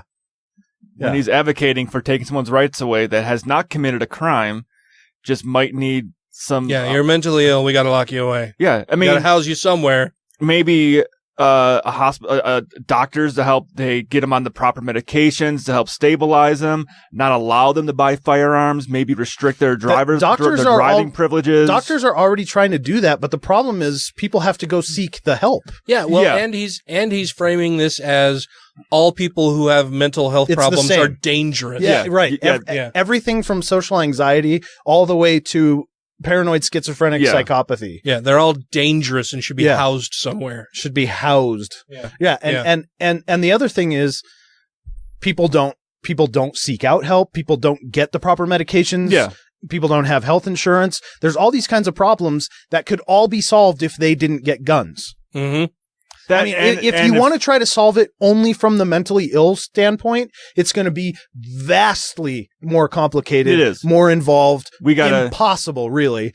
And you're still not going to have the problem solved because guns will still be killing people. Mm-hmm. You got to get rid of the stigmatism. You got to have a better healthcare system. That's going to only further stigmatize. Well, and his whole thing depends on the idea that, you know, a person's mental state will remain stable their entire life. Yeah, right. They'll never have some kind of psychotic break. They'll never have any kind of depression that could lead to suicidal ideology or murderous ideology. None of that would ever, or ideation, none of that will ever happen because, you know, if you're sane, you're always going to be sane. Yep. As a Christian, I understand the need to freely love those who are struggling with mental illness. This very next line. I'm gonna love you. We're just gonna house you somewhere else. I'm gonna love you from the other side of the glass. I love you, but I love you as long as you're on that side of the glass. And is there any? How often are we told that Christianity? I'm a Christian first, right? Nothing's above God. Yeah. Well, he says as a Christian, talking about loving people with mental illness, but as a detective, I understand the responsibility we have to protect society from harm. So, which is mental illness equals harm, first of all. Yeah, and yeah. You know what? I fucking think that people who hoard hundreds of fucking firearms in their doomsday bunkers are mentally ill. Mm-hmm. Yeah, I would agree with you. And that's your fucking guy, dude. Mm-hmm. Our God-given freedoms are dangerous. We're free to love, yet equally free to do otherwise. Our American liberties are equally dangerous. As a detective and a Christian. Oh, both this time. He's wrapping up. I understand the connection between such freedoms and the responsibility that inevitably results. He keeps saying that he's speaking as a detective or as a Christian, but the things he's saying are not specific to either of those. To having expertise in either field. Well, I think he's just saying. He could have just said at the top, "I'm a homicide detective and a Christian," and then wrote his fucking piece. I think he just repeats it to reassert his authority on the chest subject. Thumping, yeah. This relationship between freedom and responsibility was captured perfectly by another Christian investigator, the gospel writer Luke. Oh, but was he a detective? Luke quoted the words. Luke didn't write his own fucking gospel, jackass. Yeah. He's like, as a Christian, you should fucking know that. Yeah. No, they don't read it. Luke Tracy, P.I. Luke quoted the words of Jesus. From everyone who has been given much, much will be required, and to whom they entrusted much, of him they will ask all the more. I can't, after the previous paragraph or sentence that you read where, when Luke wrote his gospel, Luke didn't fucking write it. I know. I can't take anything else this guy says with any bit of seriousness It took you that at long? all. It took you that long into it? Well, no, I mean, I was already like, this guy's a jackass, but he keeps saying, as a Christian, this is something you should fucking know. Actually, he's saying, as a Christian. And his final, now is the time before the next shooting to embrace the responsibilities that accompany our freedoms. What is your fucking point? Yeah, we agree. Let's not have any more shootings. What, should we just go lock up everybody with anxiety? I think that's what his point is. Is that going to be? The solution is to imprison people. I mean, I guess that's job security. That need help. And who gets to decide? Who's the one who says, no, this type of mental illness is okay, this one isn't, and then at what level is this type still okay, but if it exceeds a certain level... No, there aren't any levels. Didn't you hear him? Yeah. As a Christian, it's mentally ill equals harm, danger. And and he didn't qualify to say what type of mental illness. No, right? all of it. Yeah. All of it. Yeah. If you're mentally ill, then you should be housed somewhere. Yeah, and I'll bet you a lot of this comes from the fucking Fox News bullshit where they keep trying to suck the NRA's dick and say it's not guns. What else is there? What else is there? What is it? Oh, mental illness. Yeah. And they just keep saying, well, it's not guns, it's mental illness. And so as if people like this fucker go, oh, yeah, mental illness, that makes sense. And he doesn't even know beyond that. He's just like, oh, mental illness is the problem. When it's a white person, it's mental illness. When it's any other race of person, it's we need immigration laws. Yeah. But fuck that guy. Yes. Like, seriously, fuck him. Mm-hmm. Fuck him. This is Natalie Newell of Science Moms and the Parenthetical Science Podcast. You are listening to the Godless Rebelution. Yeah, I think I'm done with church, too. Father Z's just a bummer. Such a waste of talent. He could be out there waxing ass, but instead he's like, nah, we just feed bread to old people. Forget that place. I don't know. I might go back. What? I feel like I've been reborn, Like I've gotten a new lease on life, and if that's not proof of God, I don't know what is. Yeah, it's either that or the morphine. Well, they've been pumping you full of that stuff for hours. I told them not to hold back. She could take it. Oh, that's nice. Okay, well, Alba, be an angel and hit me again. I got you.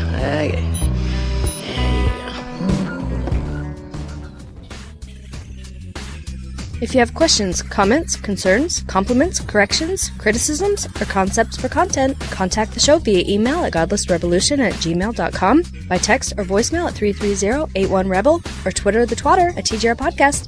Thank you! What else do you have for us this evening, Matt? I have a bit of biology. I wasn't going to call you Matthew, because apparently that's off the table. Well, when you asked, I gave you permission. Oh, okay. Yeah. Is that a long-standing thing now? I don't think so. I think he's going to restrict it. Well, yeah, I was concerned about the time restrictions on the usage of the term or the name. Is there a limit? Is it like a one-time deal? I haven't really thought about it. I just like giving people a hard time when they assume. Just say other Matthew names. True enough. So what did you bring for us, M-named guy? The Riverside Press Enterprise reports Claudia Ackley of Crestline, California, filed a lawsuit in San Bernardino Superior Court on January 18th, spurred by her alleged encounter with multiple Sasquatches. Oh, multiple Sasquatches? Multiple Squatches. Was it a gangbang? Ackley described as a Bigfoot enthusiast and researcher. Of course they would be the person to find it. Wouldn't be somebody who isn't into Bigfoot at all, has never heard of Bigfoot or thinks it's crazy crap. Says she and her daughters saw 3 Squatches on a dusk hike at Lake Arrowhead last year. Also, not broad daylight. Dusk hike? Dusk, when you can't really tell what's out there, what's moving, what's going on. You see a form, what a the shadow, depth is. Yeah. Quote, he looked like a Neanderthal man with hair all over him. He had solid black eyes. He had no expression on his face at all. He did not show his teeth. He just stared at the 3 of us. Does it say how far away they were? I don't think so. Oh. Park rangers reassured the Ackleys they'd seen a family of bears. An explanation Ackley didn't much care for. No, it wasn't. It was a Squatch. I know it was a Squatch. It was probably circus bears because they're walking on their hind legs. Right. She says she filed the lawsuit because people are totally vulnerable to these things due to the state's failure to recognize the Bigfoot threat. Such a threat. So many people killed by the Squatches. Every year, I know, yeah. Dude, every year I go camping and there's the signs posted that you're in bear country. You should put up your food and whatever. Uh-huh. How fucking hilarious would it be? You're in Sasquatch country. You should hang up your food. And please be on the lookout for bipedal furry things. Please don't feed the Bigfoot. Hide your jelly. At least not Yeti. The lawsuit alleges the California Department of Fish and Wildlife and the State Natural Resources Agency have been derelict in their duty by not acknowledging the existence of the Sasquatch species, despite a mountain of documented and scientific evidence. Oh, a mountain, hey? It has had a chilling effect on the study of the Sasquatch, considered illegitimate and relegated to the category of paranormal research. No, it's got its own category, cryptozoology. Yeah. Unsurprisingly, a Fish and Wildlife spokesperson said the agency does not recognize Bigfoot as a species. Neither Fish and Wildlife nor the National Resources Agency can comment on the case due to pending litigation. Ackley is being supported in her suit by Todd Standing, who... I thought you were going to say Todd Starnes. Yeah. Todd Standing, who avid Netflix viewers may recognize from his documentary Discovering Bigfoot. Yeah, great, riveting documentary. Ackley is also a fairly well-known figure in the Bigfoot community. She's been researching for over 20 years and has reported multiple Squatch sightings. Well, what evidence does she have to show us for all those years of work? Yeah. Why hasn't she won the Nobel Prize She's for telling discovering you. this She just saw a family of them. Yeah. This isn't church. Oh. The pair plan to present fingerprint and DNA evidence in the case. And they're really, really confident. Well, and they have all the credibility of Trump. Yeah. In fact, they even sound like Trump. This is what they said. They have all the credibility of a fucking Bigfoot hunter. Yeah, exactly. Don't believe the fake news. And they even speak like Trump. This is what they said. If this goes to court, we will win easily. It's not a joke. The best wilderness experts in the world are coming out to testify. It's amazing. I hear there's a lot of people talking about the Bigfoot. Your camping friends are not the best wilderness experts in the world. Yeah, there's no scientific evidence that such a creature exists. Funny that for all the people who have studied it for how many decades and centuries. Was there a Bigfoot myth before the Patterson tape? Yes, there was.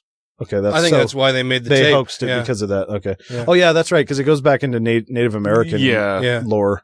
I mean, then other countries have their versions of like the Yetis and the snow monster. The abominable snowman man. Yeah. Yeah. Mm-hmm. It's probably just a malnourished bear. Because you ever seen what a malnourished bear looks like? It's pretty horrible. I saw the sad video of the polar bear starving and dying. Yeah, that's what they look. Emaciated. It doesn't look like a bear at all. It looks like a skeleton wearing a pretty bear rug. Yeah. Like bearskin rug. Like the bear that found Timothy Treadwell? I don't know who that is. Neither of you guys know? No. The name sounds familiar, but I don't know why. Oh, it was a starving bear. He was the guy that got eaten because he was the bear man. Yeah, the bear ate him. Yeah, he was the guy that made friends with the bear on that island, and it fucking ate him and his girlfriend. Mm-hmm. And apparently it's on video. Just the audio. Was it just the audio? Because I know she turned the camera on, but it just got the audio of both of them being eaten. I just assumed that just a bunch of screaming and yeah. I mean, there's a lot of that, but then there's also like, get the fuck out of here, get out of here, and he's trying to tell her to leave, and she's screaming like she's scared at first because obviously she's watching that, and then you can tell that it turns from fear to pain. Yeah, well, I think that the worst part is on those trips. Like, he's going into the backcountry up there in Alaska. Most of them have permits, or there's like, hey, we're going to be here for 14 days. Well, they didn't come back. Mm-hmm. So the sheriff or whoever went out there in their pontoon plane and found I think it was the pilot that was supposed to pick them up. Was that what it was? I think he went around and found then he walked up the trail and just found their shredded bodies up by their campsite and like, oh shit. They were so shredded, bro. Yeah. Leg days and dude, arm what days. have you been doing? You look totally shredded. There's like barely any fat on you. But I wonder if the people in that community expected that to happen. I mean, this guy had been going up there for a long fucking time trying to make friends with wild fucking bears. Yeah. Probably. Timothy Treadwell, was that what you said his name was? They made a whole documentary on him because he was up there for a long time. Yeah, it's like making trips. Grizzly Man. Yeah. By, what's his fucking name? Timothy Treadwell? No, that you just said it. German documentary maker. I don't know. Hans? No. Blix. Hans Brix? Hans Brix? No, fuck, you guys know who he is. No, I don't. Obviously, Hans Zimmer. That's the guy. Zeiss. Hans Zeiss? Yeah. You're doing lenses. Yeah, because that's a German lens manufacturer. I don't know. Fuck, what the hell's his goddamn name? I don't know. Gruber. Now you're going to make me look it up on the Googles. We got the Google machine right there. Go to the IMDb's. Hans Bear guy. I don't think it's Hans. We're just saying Hans. What's the name of the show? Grizzly Man. Grizzly Man. Grizzly. Was his death grisly? Yes. Yeah. Grizzly Man documentary. I mean, we can probably find the audio. We got 20 minutes left. We can probably find the audio of him getting eaten. Oh yeah, Werner Herzog. Yeah. Oh, okay. Yeah, I know who he is. He's very well known. Yeah. Screenwriter, film director, author, actor, opera director. Herzog is a figure of the new German cinema, along with Werner Fassbinder, Margaret von Trotta, Volker Schlondorf, Klaus and Kinski. Werner Schroeter, and Wim Wenders. They're spelled with W's, but I pronounced it like a German. Werner. Wim Wenders. Get your Wiener Schnitzels. Werner Herzog. He plays usually really creepy bad guys, right? Whenever he's acting. I've never seen him in a role that I can recall where he was a good guy. So that picture below, the very one on the very left, that Klaus Kinski. Is he the bad guy from Ghostbusters 2? No. It looks like him, the guy in the painting. Oh, never mind. Now we see a bigger picture. It does not look like him. No. Never mind. No, he looks more like a troll. No, he looks like what is that dude's name in not Usual Suspects or Pulp Fiction, where they're all they're all named different colors. Mr. Pink, Yeah. I know you're trying to think of that. That's Reservoir Dogs. Reservoir Dogs. He's got the fucked up teeth. He was a New York City firefighter. He rode on the rocket in Armageddon. Tried to hump the shit out of that thing. God, I can't think of his fucking name damn right it. now. Now I gotta look up. Steve Buscemi. Yes. Oh. That's who that other guy looks like. Yeah. Now I'm going to have to go back and find his fucking name. Anyway. Yeah. What else you got for us, Matt? Should we lighten it up? Sure. Even though my Bigfoot story was pretty light.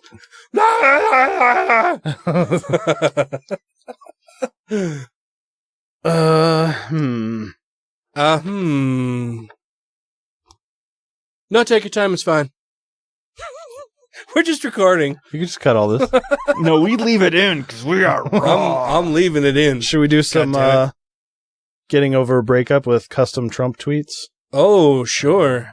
Getting over a breakup with custom Trump tweets? Yeah, I found some breakup quotes. Okay. And then trumped them. Sure. So this is a quote by Ernie Harwell, and it says, "It's time to say goodbye, but I think goodbyes are sad, and I'd much rather say hello. Hello to a new adventure." These, I'll just let you know. That isn't very funny to me. No, it sounds like I'm a missing bad something. Valentine's Day card. That's the original quote. Oh. It's not the trumped one. I just read it awkwardly because I don't do like chipper shit. And I'm not really sure how to, but that's the original quote. True. I don't know how to do these things. What is this emotion people feel? I have emotion.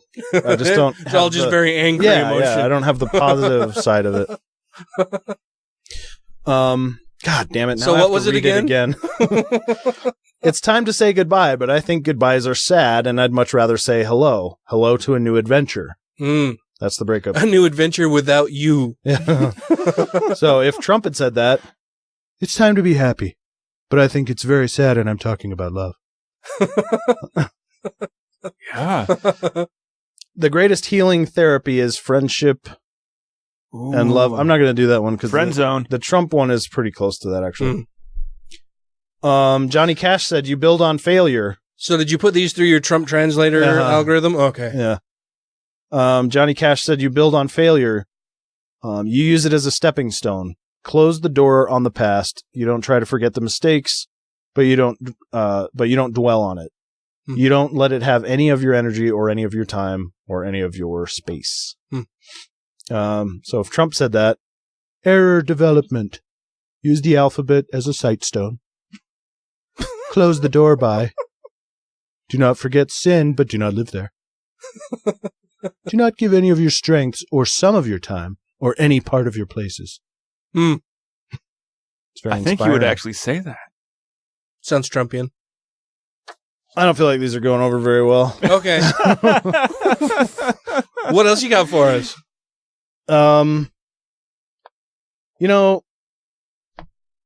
Fuck, let's do it. Okay. Or should we do that in the Patreon? What? Get ragey? Yeah. You want to get ragey in the Patreon? Okay. I guess. Oh, here, let's do this one. This is a good one. Okay. Georgia's lieutenant governor warned Delta, the company, Monday that he will block any tax legislation that would benefit the airline unless it reverses its decision to sever ties with the NRA, warning that corporations cannot attack conservatives without consequences. They're doing an attack. They're going to do an attack. I know, it's not. Here's the thing that pisses me off. Delta's not allowed to have an opinion, or else the fucking Republicans are going to say, you better believe the way we do, or we're going to do everything in our power to make you fucking pay until you do believe like we do, or you support the things we support. And I thought this was a free market. Yeah, I thought they wanted free market, free country, rights and freedoms. Get the government out of my fucking shit. Mm-hmm. If they choose not to associate with that company anymore, they have every fucking right not to associate with that company anymore, or that organization, because it's not a company, really. Yeah, and if the company chooses to not associate with anything else, then that should be up to the company's board and chairperson. Mm-hmm. Delta, the Atlanta-based airline, or I guess as they say, Atlanta. Atlanta. The state lawmaker, they don't call it that. Oh, the state lawmakers have weighed reinstating this year a once lucrative fuel tax break that has since expired. But Lieutenant Governor Casey Cagle, who is a Republican gubernatorial candidate, blasted the airline's decision to end the relationship with the NRA in the wake of the Parkland, Florida high school shooting earlier this month and threatened to block the bill. That's fucking blackmail. So he's pitting the NRA against another business. So he's basically saying, if you're not going to support this business, then I'm going to fuck with your business. Yeah. You have to support the NRA. You have to do it. Exactly. Or I will fuck with your business. Yeah. How is that legal? It shouldn't be. Over the weekend, Delta released the statement cutting ties with the NRA. The airline said it would end the NRA's contract for discounted rates through our group travel program. We will be requesting that the NRA remove our information from their website, Delta tweeted Saturday. So, yeah, it's interesting that they're so aggressive about defending the NRA. Mm-hmm. You know, like, what do you fucking care, dude? I mean, they're doing fine. Yeah. It makes you wonder what kind of power and sway the NRA has over him, right? As a politician, That's exactly that he would be like, no, you have to support the NRA because they've given me a ton of money, and they're going to be really angry if I don't tell you, and if I don't do whatever I have to make sure that you still support this business that gives me a shit. If I want to keep getting kickbacks, I've really got to put it out there that I got on to their step side. up my game and make sure that Delta doesn't fuck over the NRA. Yeah. What a fucking crooked, corrupt bullshit government we have. Mm-hmm. Delta added that it once withdrew a sponsorship from the theater company that staged a rendition of Shakespeare's Julius Caesar, which portrayed Caesar as a Donald Trump-like figure. I would like to see Julius Caesar, because then that would explain the orange Julius and stuff, right? Like it gets all frothy and foamy because they shake it up so much. Yeah. It's had a Julius seizure. Would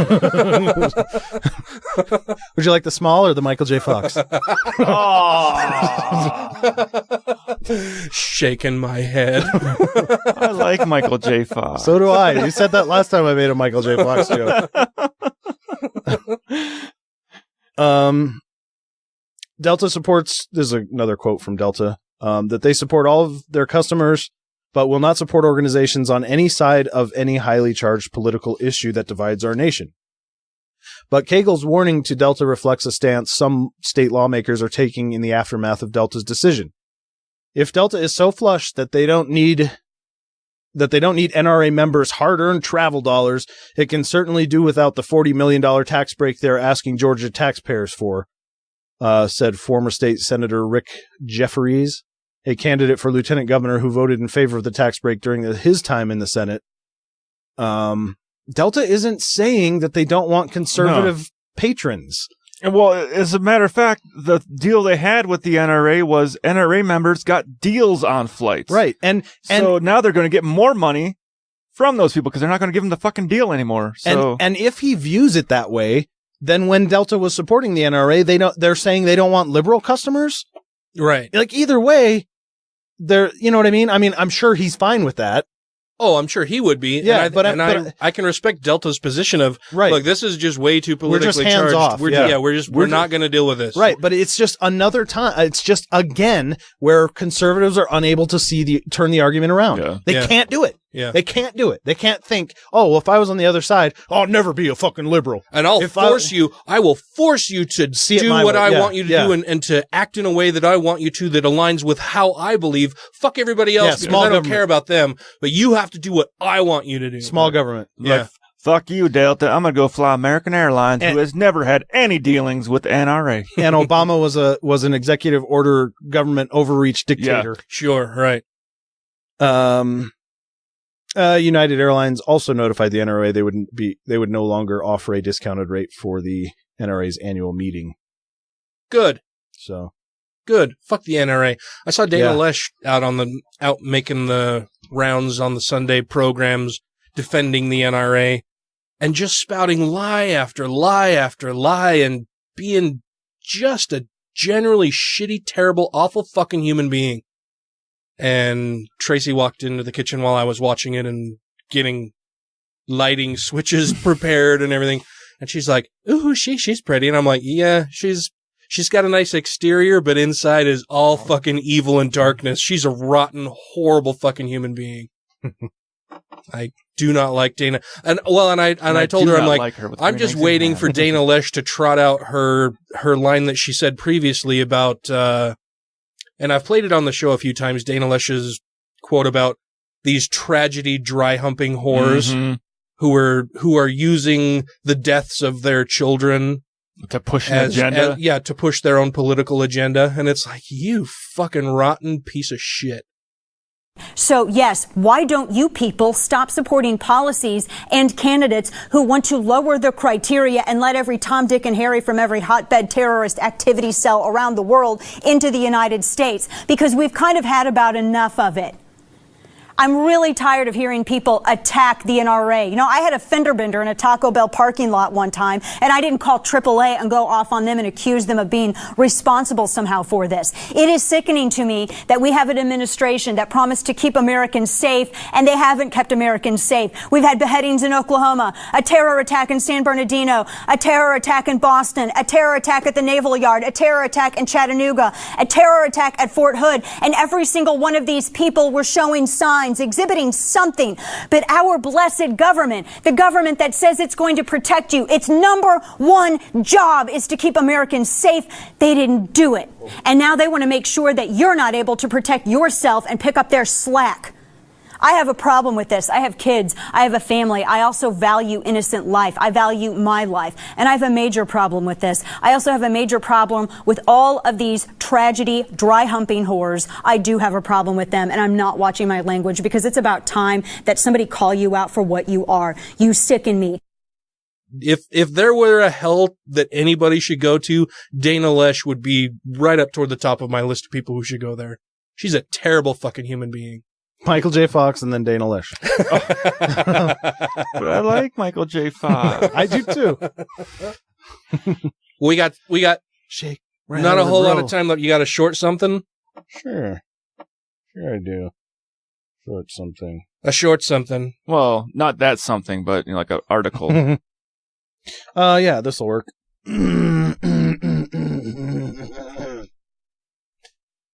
An organization of atheists and agnostics has taken issue with a prayer circle held after a high school basketball game in northeastern Kentucky recently. Mm-hmm. Players, cheerleaders, and coaches from cross-country rivals West Carter High School and East Carter High School. Oh, my God. We've run out of names for our high schools. Just give them geographical locations in front of their names. We really like Carter. Yeah, the problem is Kentucky's had one cool guy, Carter. And so now it's like, well, we want to be called Carter High.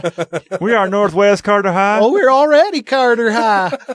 So you're East Carter High, fucker. We're East Southeast Carter High. We are 5.1 by 3.6 degrees south by 389 degrees north. Carter High School. Gathered on the court and joined hands in prayer after the game on January 26th, according to a post on West Carter High School's Facebook page. A photo of the prayer time was posted with the caption that said, in part, "What a way to end the game."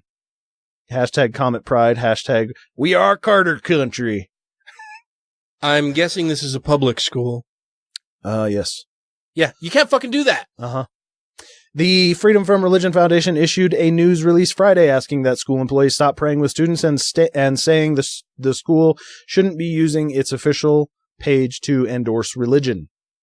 The organization sent a letter to Carter County Superintendent Ronnie Dotson on February 6th, saying that federal courts have held that even a public school coach's silent participation in student prayer circles is unconstitutional.